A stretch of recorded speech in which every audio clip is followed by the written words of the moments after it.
So here's the reason why we need a fence. They've just wreaked havoc on this. Enjoy it while it lasts. You're about to get kicked out. Welcome back to the homestead. We're solving some problems tonight. So this is Emily's herb garden, and these planters previously were filled all the way with dirt, and it's a really nice herb garden. However, the chickens have had their way with them, and now they are mostly empty. I don't know if they're mostly empty, but they've definitely had their way with them. Yeah, so you can tell they were pretty full, and the chickens have used them for dust bathing, dirt bathing. This whole area needs to get enclosed. So that's what we're gonna do, or at least start working on tonight. So this little fence area right here was pretty much just for decorative purposes. It was just kind of like to establish some boundaries of this little backyard area. That's not really it's our whole backyard. But we're gonna take these posts, these two outer posts down, and we're gonna reconfigure this and enclose the whole thing.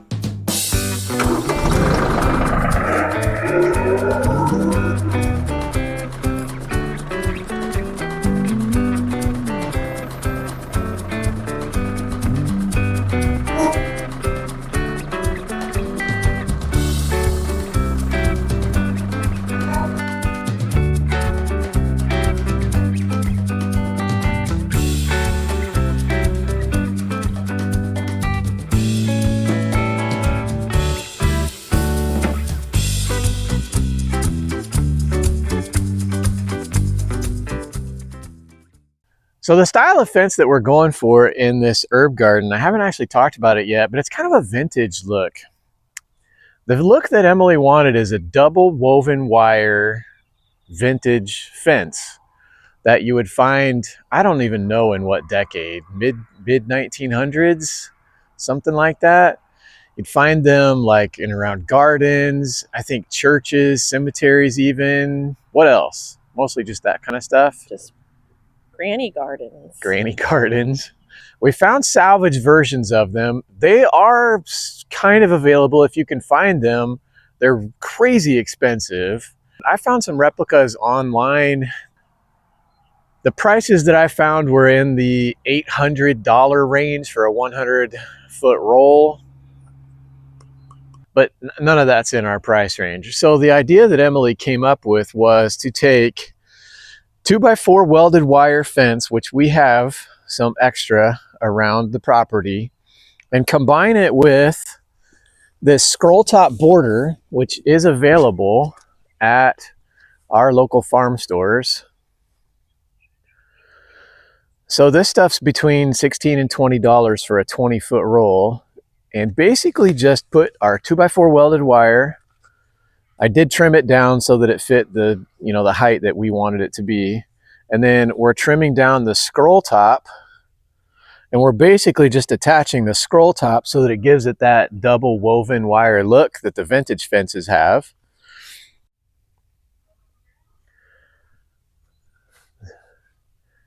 So this is kind of an example of the finished look, or what it might look like when we get done with it.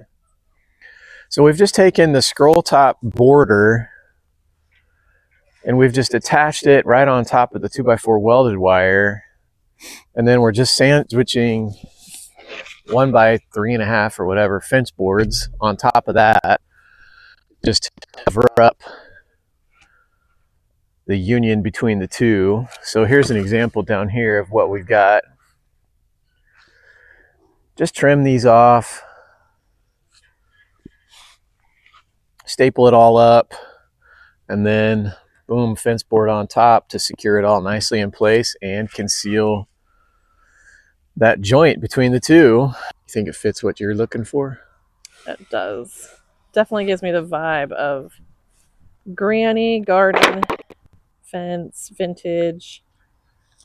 There's some really famous accounts that have beautiful, beautiful gardens edged with this, and I just really like it. On a budget. On a budget, yeah. So to kind of summarize the price, I think you can get the 2x4 welded wire at, you know, regular big box farm stores for like $100, maybe $130 in that range For 100 feet. for 100 feet. And then these borders are, you know, go $20 on the high end for 20 feet. So our little garden right here, 20, 40, 60, 80, for the fencing itself, you'd be into it less than 200 bucks. And so that seems like a pretty good option. So let's go around to the other side now and demonstrate how we stretch this so that it gets a nice tight finish. So they sell expensive fancy tools to do this, but this is just two 2x4s screwed together with a strap around it. That's all it is. And then there's a come along, and these are very inexpensive. You can get a come along for not very much at all from Harbor Freight.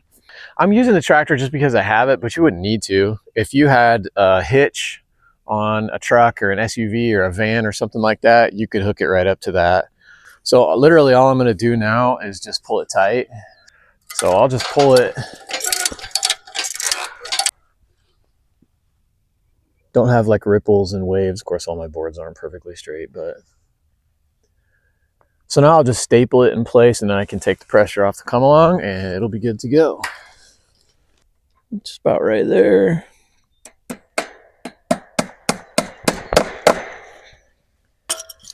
And there we go. Our fence is still nice and tight.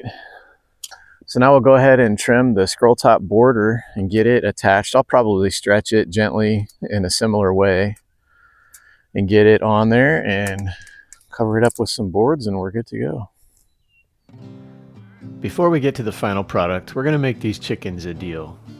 If they stay out of the garden, we'll hook them up with a big new dust bath. We picked up this clawfoot tub on Marketplace for 40 bucks, so we're putting it in the run. This thing is in remarkably good shape. I have a feeling someone's going to try to convince me we should put it in our house someday. But for now, it'll make for a fun and very large dust bath.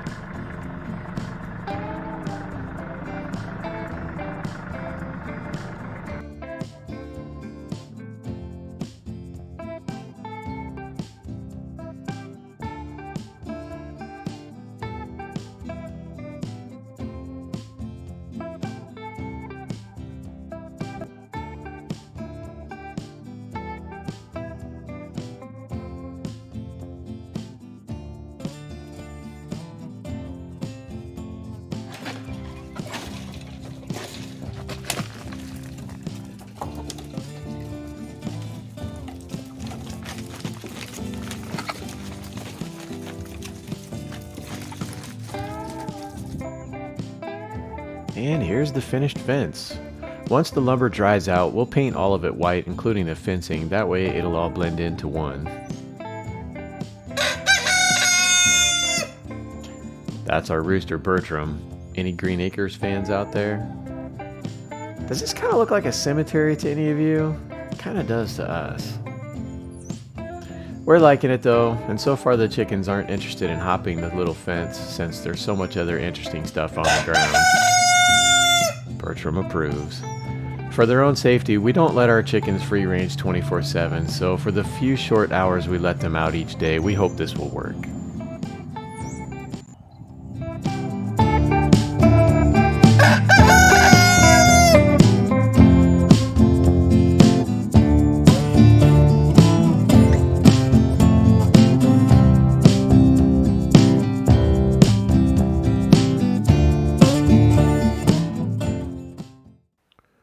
We've been doing some spring cleaning around here too. Last year we had the opportunity to salvage some old barns, which we've been using to make loafing sheds for the cattle. It's time to clean up the remnants and get things looking better though.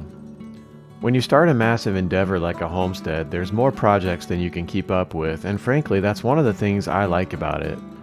But the constant attention in some areas leads to neglect in others, like these leftover materials. I have plans for a lot of this stuff though, so I'm not getting rid of it, but it does need to be stored, so we're taking care of that now.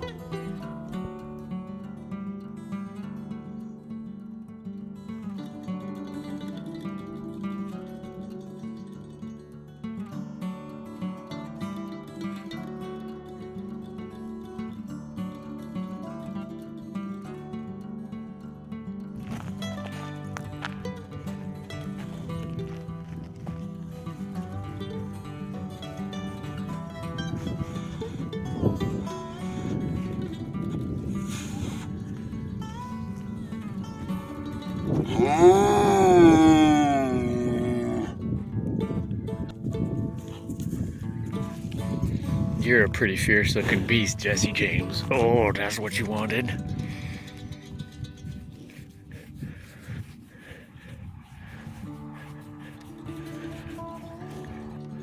Here's a quick update on Sunny. She unfortunately had another seizure-like episode a couple weeks ago. We've been searching our resources and talking to lots of people, including vets, and many seem to think it's possibly a magnesium deficiency. So we've been increasing her magnesium and calcium intake and hoping that that will help. As you can see, she's starting to bag up and we're thinking she'll deliver her calf soon. We're hopeful the things we're doing now will help avoid complications, but only time will tell. Jerseys sure do seem to be high maintenance. Anyway, we're hoping for the best and we'll keep you updated. Ruby and her calf sure are doing awesome, and everyone's loving this green grass we have down here.